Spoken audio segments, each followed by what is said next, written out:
Welcome back to అమ్మ channel. నేను మీ రమాదేవిని. నేను ఈరోజు ఒక కొత్త రకం వంటతో అయితే మీ ముందుకు వచ్చేసాను. ఇంతవరకు నేను యూట్యూబ్లో కూడా చూడలేదండి ఈ వంట అయితే. అలాగని నేనైతే చేయలేదు, మా అక్క చేసింది. మా అక్క కూడా యూట్యూబ్లో చూడలేదంటండి. అందుకని తనకు వచ్చిన వంట మనందరికీ చూపించడం కోసం అయితే చేసింది. ఇంతకీ ఇది ఏంటనుకుంటున్నారా? కాకరకాయ చిక్కుడుకాయ కర్రీ అండి. చాలా అంటే చాలా బాగా చేసింది. మా అక్క వాళ్ళ అత్తగారు చేసేవారంట. ఆవిడ దగ్గర మా అక్క అయితే నేర్చుకుని మన ముందుకి తెచ్చేసారనమాట. మా అక్క వంటే కాదు, మా అక్క వాయిస్తో సహా మీ ముందుకు నేను వీడియో తెచ్చేసానమాట. మాకు చాలా అంటే చాలా బాగా వండింది. మీరు కూడా చూసేయండి. తన అనుభవంతో నేను తన వాయిసే ఎందుకు పెట్టేశానంటే యాజ్టీజ్గా తన అనుభవంతో ఎలా అయితే వండిందో మీకు తెలుస్తుంది అనేసి మా అక్క వాయిసే ఉంచేసాను నేను. ముందు నా ఛానల్ తెలియడం కోసం నా వాయిస్ అయితే ఇస్తున్నానండి ఇప్పుడు మీకు. ఈ వీడియో ఎక్కడ స్కిప్ చేయకుండా చూస్తే మా అక్క ఈ కర్రీ ఎలా చేసిందో తెలుస్తుందండి. అంతేకాదు ఫ్రిడ్జ్లో పెట్టకుండా నెల రోజులైతే నిల్వ ఉంటుందండి. మనం బయట స్టోర్ చేసుకోవచ్చు అనమాట. ఫ్రిడ్జ్లో పెట్టిన అవసరం లేదు. అలా ఎలా చేసిందో కూడా చూసేయవచ్చు. అలాగే మనం బయటికి ఎక్కడికైనా వెళ్తాం కదా, టూర్లు కానీ ప్రయాణాలు చేస్తూ ఉంటాం కదా, అలాంటప్పుడు కూడా మనం ఈ కర్రీ పట్టుకెళ్ళవచ్చు అనమాట అండి. అసలు ఫ్రిడ్జ్లో పెట్టకుండా నెల రోజులు ఎలా స్టోర్ ఉంటుంది, అసలు ఎలా చేసింది చూసేద్దాం. వీడియోలోకి వెళ్ళిపోదాం, వచ్చేయండి. ఈ కాకరకాయలతో అందరూ ఫ్రై చేస్తారు, కాకరకాయ పొడి చేస్తారు. నేను వెరైటీగా కాకరకాయ చిక్కుడుకాయ బెల్లం వేసి కర్రీ చేస్తున్నానండి. బయట ఉన్న నెల రోజులు నిల్వ ఉంటుంది. మీరు ట్రై చేయండి.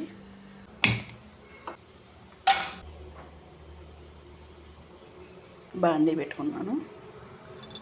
ఆయిల్ పోసుకోవాలి.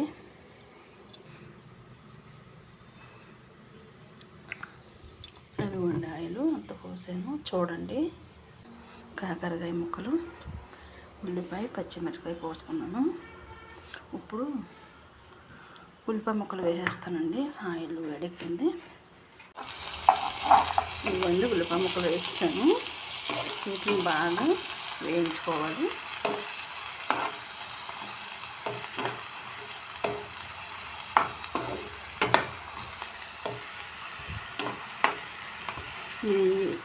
ఎప్పుడూ తెలవదండి. ముందుగా మా అత్తయ్య గారు నా పెళ్ళైన కొత్తలో చేసినప్పుడు చేదుగా ఉంటుందనేసి వేసుకోలేదు.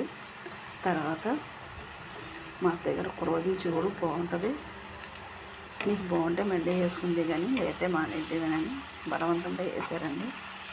అప్పుడు నాకు చాలా బాగా నచ్చిందండి. అప్పటి నుంచి నేను ప్రతి సంవత్సరం కూడా నాటు చిక్కుడుకాయలు కాస్తాయి కదండి, మాకు ఎప్పుడు కాస్తాయండి, మేము ఎప్పుడు పెట్టుకుంటాం. నాటు చిక్కుడుకాయలు బాగా ముదిరినప్పుడు ఇది చేసుకుంటే బాగుంటుందండి. ఆ చిక్కుడు గింజ కూడా ఆయిల్లో బాగా మగ్గి గట్టి పడద్దండి గింజ. ఇందులో అసలు వాటర్ అంటూ వేయకూడదండి. ఉల్లిపాయ ముక్కలు వేగినాయండి. బాగా డ్రై రోస్ట్ అయిపోకూడదు, ఇలానే ఉండాలి. ఇలా వేయించుకున్నాక కాకరకాయ ముక్కలు వేసేస్తున్నానండి. కాకరకాయ ముక్కలు మగ్గాలండి. కూర అయితే చాలా బాగుంటుందండి, మీరు ట్రై చేయండి. అసలు ఇలా ఎవరు ఇప్పటికి యూట్యూబ్లో ఎవరు పెట్టుండ్రు అలాగా, నేనైతే చూడలేదు. ఈ కాకరకాయలు ఈ పిండేస్తారండి చాలామంది. ఫ్రైకి ఏంటి, పొడికి ఏంటి పిండేస్తారు, కానీ పిండకూడదండి. నేనైతే పిండండి. మా అత్తయ్య గారు ఒకసారి చేరిపోద్ది కదండి, పిండేస్తే బాగుంటుందంటే వద్దు, అలా పిండకూడదు, ఆ సేదే మంచిది కదా, దాని గురించే కదా డాక్టర్ గారు తినమంటారు. ఇంకా ఈ పిండేసాక ఇంకా ఎందుకు వండుకోవడం అన్నారు. కానీ దీన్ని ఉండేలా ఉంటే మట్టికి చాలా బాగుంటుందండి. ఇలా కలిసేలా తిప్పేసుకోవాలండి. తిప్పుకున్నాక ఇవ్వండి చిక్కుడుకాయలు ఎందా చూపించాను కదండి. అయితే నేను ఏనో తీసేటప్పుడు వీడియో తీయలేదు, అన్నీ నేను ఒక చేతితో చేసుకోవడం కుదరక ఇలా ఏనో తీసుకుని శుభ్రం చేసుకుని ఇదిగోండి ఇలా ముదరాలండి కాయలు. ఇలా ముదిరినప్పుడు ఈ కూరకు చాలా బాగుంటుందండి. ఇది ఏంటంటే మగ్గాక ముందు ఇందులో ఉప్పు కారం అవి ఏమి వేయకూడదండి. చెప్తానండి నేను. బెల్లం వేసి ఆ బెల్లం నీళ్ళల్లోనే ఏంటి ముందు కాకరకాయ ముక్కలు చిక్కుడుకాయ ముక్కలు మగ్గాక బెల్లం వేస్తానండి, వేసినప్పుడు చెప్తాను. ఆ బెల్లం నీళ్ళల్లోనే ఉడకాలండి ఇవి. ఇది చూపిస్తానండి నేను. ఇవి కూడా వేసేసి మూత పెట్టేస్తాను. దీనికి క్వాంటిటీ అంటూ ఏమీ ఉండదండి, మన ఇష్టం. మనకు తిన్నంత అన్నీ చేసుకోవచ్చు, కొలతలు అవి ఏమి ఉండదు. మామూలుగా మనం కర్రీ అవి ఎలా చేస్తాము అలాగే ఇంకా ఇలా వేస్తానండి. ఇప్పుడు మూత పెట్టేస్తాను. మూత పెట్టేసి మగ్గాక మీకు చూపిస్తాను. ఇదిగోండి నేను మూత వేస్తున్నాను, మీకు తీసి చూపిస్తున్నాను. ఒకసారి మళ్ళీ మనం సైలెంట్ అలాగా అడుగు తిప్పుకోవాలండి. ఎందుకంటే బాగా తిప్పేస్తే చుక్కడుగా ముక్కలు విడిపోతాయి, కాయల బలంగా ఉండవు అనేసి నేను సైలెంట్గా తిప్పుకుంటున్నాను. అలా తిప్పుకుని మళ్ళీ మూత పెట్టాలండి. ఇప్పుడు కొంచెం మగ్గిని, ఇంకా కొంచెం మగ్గాలండి. కొంచెం మగ్గాక మీకు బెల్లం వేసేటప్పుడు నేను మళ్ళీ చూపిస్తాను. ఇది బెల్లం నీళ్ళతోనే కూర అంతా ఉడకాలండి, అసలు వాటర్ అనేది పోయకూడదు. మీకు చూపిస్తాను నేను. మూత వేస్తున్నాను చూడండి, అదిగో కనిపిస్తుందా మీకు? వాటర్, బెల్లం వాటర్ ఎలా వచ్చిందో అదిగో బబుల్స్ వస్తున్నాయి చూసారా? ఇప్పుడు మనం తిప్పుకుందాం. అలా వేసి మూత పెట్టేస్తే కదపకుండా బెల్లం కరిగిపోయి అదిగోండి మేడం వాటర్, అదిగో వాటర్. ఇప్పుడు ఈ వాటర్లో మనం ఉప్పు కారం, అదిగోండి మేడం వాటర్. అది అసలు పొయ్యకూడదు, నీళ్ళు అనేదే పొయ్యకూడదు అసలు.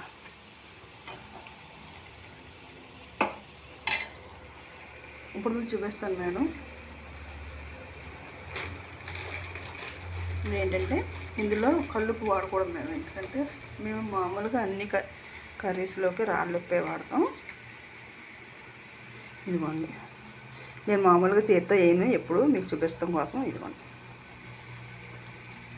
స్పూన్తోనే వేసుకుంటాను సాల్ట్, కర్రీస్లో అయినా దేంట్లో అయినా.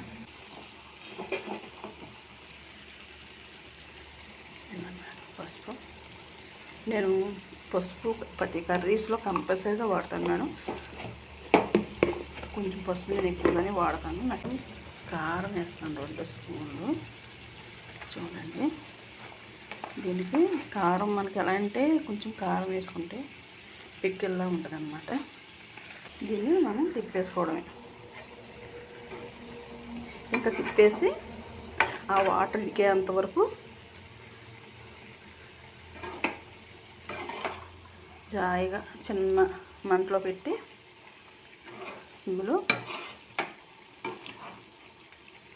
మూత పెట్టేసుకోవాలి. ఇంకంతేనండి. మీకు మరీ దగ్గర పడ్డాక నేను చూపిస్తాను. చూడండి నేను మూత ఎత్తున్నాను చూడండి.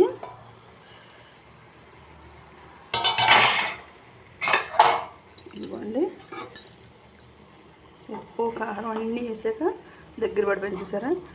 సేమ్ పికిల్లానే ఉంటుందండి. అసలు మీరు తక్కువ క్వాంటిటీ ఇవాళ రేపు తినేయాలి అనుకుంటే కొద్దిగా వాటర్ వేసుకోవచ్చు. నేను ఇది నాకు ఎలా లేదన్నా 1 నెల ఉంటుంది. నేను నిలవగానే చేస్తున్నానండి.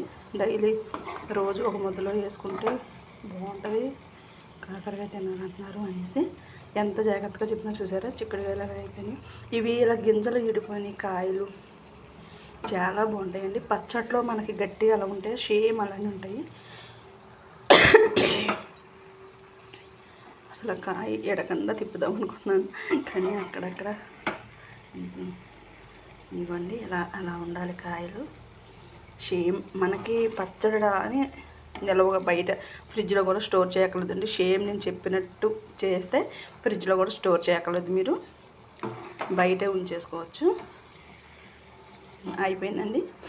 స్టవ్ ఆఫ్ చేసేస్తున్నాను. కానీ ప్రాసెస్ అంతా కూడా మీరు టైం పట్టిన సిమ్లో పెట్టుకుని చేసుకోండి. మగ్గ పెట్టడం కాడి నుంచి బెల్లం వేసిన కానీ మొత్తం కర్రీ అయ్యేంత వరకు కూడా మీరు ఇది ఎక్కడికన్నా స్టోర్ చేసుకుని తీసుకెళ్ళవచ్చు.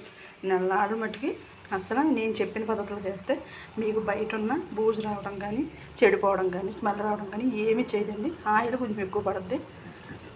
మీరు బెల్లం అవి మీరు తినే స్వీట్ని బట్టి మీరు వేసుకోవచ్చు. ఉప్పు మాత్రం కంపల్సరిగా సరిపడగా ఉండాలండి. ఉప్పు తక్కువైతే మాత్రం బయట పోతుంది, బయట ఉంటే. ఇదండి కర్రీ. మీరు ఎక్కడన్నా చూసారా లేదా, ఇది చేసుకుని మీరు టేస్ట్ చేసి ఎలా ఉంది ఏంటి కామెంట్ చేయండి. మీ కామెంట్ తప్పనిసరిగా మాకు కావాలని కోరుకుంటున్నాం. నేను వీడియోస్లో చాలా చూశానండి, ఇలా ఈ కర్రీస్ ఎలా చేయడం చూడలేదు. ఫ్రై చేయడం, కాకరకాయ పొడి చేయడం ఇలాంటివి చూశాను. పచ్చడి ఈ టైప్లో నేను ఎక్కడా చూడలేదు. ఒకవేళ మీరు చూస్తే కామెంట్ చేయండి. మీరు చూసి నేను చెప్పిన అన్నీ మీకు అర్థమైనట్టే చెప్పాను అనుకుంటున్నాను. చేసుకుని తిని ఎలా ఉందనేది కామెంట్ చేయండి. నేను ఇందులో అన్నీ సరిపడగానే వేసుకున్నాను, ఏది కూడా మళ్ళీ మళ్ళీ వేయలేదు. కరెక్ట్గా నేను 2-3 సార్లు చేశాను కాబట్టి నాకు అలవాటు అయిపోయిందండి. చూడండి కర్రీ ఎలా ఉందో చక్కగా. అసలు మీరు తిప్పుతుంటే మీరు బెల్లం కరెక్ట్గా వేస్తే అది అలా పాకంలా వస్తుందండి. చూడండి బాగా. మీరు ఇది చల్లారిపోయాక గాజు బౌల్లో పెట్టుకుంటే ఇంకా మంచిదండి. ప్లాస్టిక్ వాటిలో గాజు వాటిలో వాడట్లేదు కాబట్టి భయం వేసి గాజు బౌల్లో పెట్టుకుంటే మీకు చాలా బాగుంటుంది. ఆయిల్ అన్నీ సరిపడగా వేసుకోండి, చాలా బాగుంటుంది. నేను ఇది టేస్ట్ చేసి మీకు చెప్తున్నాను. ఎలాంటివి తినాలండి, హెల్త్కి మంచిది. కాకరకాయ చేదు వస్తుంది అని అనుకోవద్దు, ఇలానే వండుకోండి. మీరు పిండి కట్ట వండొద్దు. చేదైతే ఏముందండి, లైట్గా చేదున్నా మన హెల్త్కి మంచిది. కంపల్సరీగా మీరు ట్రై చేసి తిని కామెంట్ పెడతారని కోరుకుంటున్నాను. చూడండి కర్రీ మీకు ఇది కూర చల్లారాక చూపిస్తున్నాను.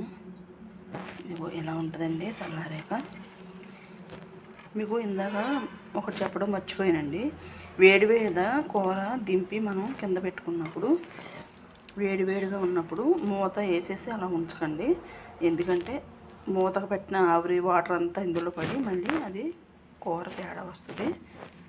మీకు ఎక్కువ రోజులు నిలవ ఉండాలంటే చెప్తున్నాను. ఎక్కువ రోజులు నిలవ ఉండేదానికి మూత మట్టికి పెట్టకూడదండి, ఓర్జింపుగా వేసుకోండి.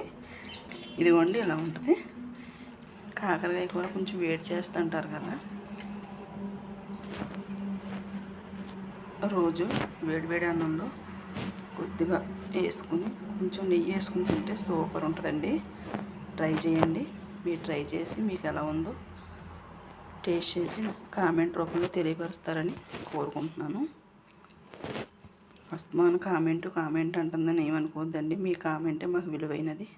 చూసారండి మా అక్క ఎంత చక్కగా చేసిందో. వాయిస్ మా అక్కది బాగుందా నాది బాగుందో కామెంట్ అయితే పెట్టండి. ఇద్దరు అక్క చెల్లెలు కామెంట్ అడుగుతున్నారంటే అనకండి, మీ కామెంటే మాకు చాలా విలువైందనమాట.